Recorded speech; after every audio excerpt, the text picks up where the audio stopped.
Hello guys, welcome back to my YouTube channel crazy vibes with Andrea. അപ്പോൾ ഇന്ന് നമ്മളൊരു ചെയ്യാൻ പോകുന്ന വീഡിയോ എന്ന് വെച്ചിട്ടുണ്ടെങ്കിൽ നമ്മളൊരു അടിപൊളി ഓയിലാണ് ഉണ്ടാക്കാൻ പോകുന്നത്.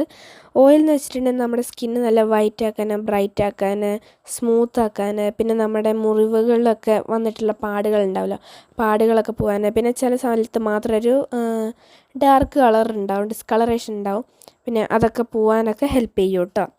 എനിക്ക് നല്ല റിസൾട്ട് കിട്ടിയിട്ടുള്ളൊരു ഓയിലാണ്, അതുകൊണ്ടാണ് ഞാൻ നിങ്ങൾക്കും കൂടി പറഞ്ഞുതരാമെന്ന് വിചാരിച്ചത്. അപ്പോൾ നമ്മൾ ആദ്യമേ എടുത്തിട്ടുള്ളത് കുറച്ച് ക്യാരറ്റ്, കുറച്ച് ബീട്രൂട്ട്, കുറച്ച് ഓറഞ്ചിൻ്റെ തോലാണ്. പിന്നെ തലേ ദിവസം രാത്രിക്ക് നമ്മൾ കുറച്ച് മഞ്ചിഷ്ട കുറച്ച് വെളിച്ചെണ്ണയിൽ കുതിർത്ത് വെച്ചായിരുന്നു. അപ്പോൾ ആ മഞ്ചിഷ്ട നമ്മളൊരു മിക്സിയിൽ അടിച്ചെടുക്കണം. വെളിച്ചെണ്ണ എന്ന് വെച്ചിട്ടുണ്ടെങ്കിൽ നമ്മൾ മില്ലിൽ വാങ്ങിയതാണ് കേട്ടോ, മില്ലിൽ നിന്ന് വാങ്ങിയതാണ്.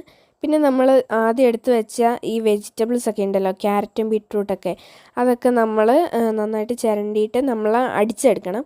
അടിച്ചെടുക്കുമ്പോൾ മഞ്ചിഷ്ട കുതിർത്ത് വെച്ച് ആ വെളിച്ചെണ്ണയും കൂടി ഒഴിച്ചിട്ട് വേണം അടിച്ചെടുക്കാൻ. മഞ്ചിഷ്ട മിക്സിയിൽ അടിക്കുമ്പോൾ മഞ്ചിഷ്ട മാത്രമായിട്ട് അടിച്ചെടുത്താൽ മതി. പിന്നെ നമ്മൾ ചെയ്യുന്നത് എണ്ണ ഉണ്ടാക്കാൻ വേണ്ടിയിട്ട് നമ്മൾ അടുപ്പിലേക്ക് ഒരു കട്ടിയുള്ളൊരു പാത്രം വെക്കുക. എന്നിട്ട് ആ പാത്രത്തിൽ വെള്ളമൊക്കെ പോയി കഴിയുമ്പോൾ നമ്മൾ എണ്ണ ഒഴിക്കട്ടോ, വെളിച്ചെണ്ണ. പിന്നെ ഇത് 1 ലിറ്റർ എണ്ണയാണെന്ന് ഇപ്പം ഞങ്ങൾ എടുത്തിരിക്കുന്നത്, നിങ്ങൾക്ക് നിങ്ങളുടെ അളവനുസരിച്ച് എടുക്കാം. പിന്നെ നമ്മുടെ ഈ വെജിറ്റബിൾസിൻ്റെ ഈ മിക്സും പിന്നെ മഞ്ചിഷ്ടൻ്റെ മിക്സും ഇത് രണ്ടും കൂടി ആ വെളിച്ചെണ്ണയിലേക്ക് ഒഴിക്കുക. എണ്ണ ചൂടാവുന്നതിന് മുന്നേ ഒഴിക്കണം കേട്ടോ, അതായത് കുഞ്ഞിട്ടൊന്ന് ചൂടാവുക, നന്നായിട്ട് തിളക്കരുത്, അതിന് മുന്നേ ഒഴിക്കുക. എന്നിട്ട് ഇങ്ങനെ മിക്സ് ചെയ്ത് ഇങ്ങനെ ചൂടാക്കിക്കൊണ്ടിരിക്കുക. കുറച്ചധികം നേരം ചൂടാക്കണം കേട്ടോ, നല്ല ബ്രൗൺ കളർ വരുന്നവരെ നിങ്ങളിങ്ങനെ ഈ കളർ വരുന്നവരെ നിങ്ങൾ ചൂടാക്കണം. വലിയ തീയിലൊന്നുമല്ല, ഏറ്റവും ലോ ഫ്ലെയിമിലാട്ടോ ചൂടാക്കേണ്ടത്. പിന്നെ ഇതെൻ്റെ മിഡ് ടൈം എക്സാമിൻ്റെ സമയത്തായിരുന്നു ഈ വീഡിയോ എടുത്തത്, അതുകൊണ്ട് എനിക്ക് മമ്മി എണ്ണ ഉണ്ടാക്കുമ്പോൾ ഞാൻ പെട്ടെന്ന് വീഡിയോ എടുത്തതാണ് കേട്ടോ. അപ്പോൾ അതുകൊണ്ട് വീഡിയോ എടുത്ത പൊസിഷനിൽ ചെറിയ മിസ്റ്റേക്ക് ഉണ്ട്, അപ്പോൾ എല്ലാവരും അതിന് സോറി കേട്ടോ. അപ്പോൾ ഇത് നമ്മളിത് എണ്ണ നന്നായിട്ട് തിളയ്ക്കുന്നവരെ ഇങ്ങനെ ഇളക്കിക്കൊണ്ടിരിക്കുക. പിന്നെ ഒരു കാര്യം ശ്രദ്ധിക്കുക, എണ്ണ കരിഞ്ഞു പോകരുത്, കരിഞ്ഞു പോയിട്ടുണ്ട് എല്ലാം കുളമായി.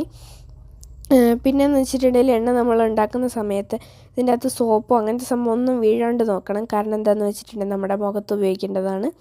പിന്നെ നമ്മൾ എന്താ ചെയ്യേണ്ടതെന്ന് വെച്ചിട്ടുണ്ടെങ്കിൽ ഇത് ചൂടാറി കഴിയുമ്പോൾ നമ്മൾ അരിച്ചിട്ട് ഒരു കുപ്പിയിലേക്ക് ഒഴിച്ച് വെക്കുക, ഒരു എയർ ടൈറ്റുള്ള ഒരു കുപ്പിയിലേക്ക് ഒഴിച്ച് വെക്കുക കേട്ടോ.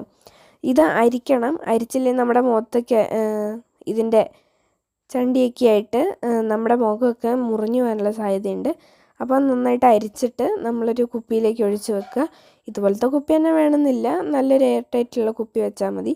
പിന്നെ നമ്മൾ ഇത് ഫ്രിഡ്ജിൽ വെക്കേണ്ട ആവശ്യമില്ല കേട്ടോ. അപ്പോൾ ഇത്രയുള്ള ഇന്നത്തെ വീഡിയോ. ബൈ.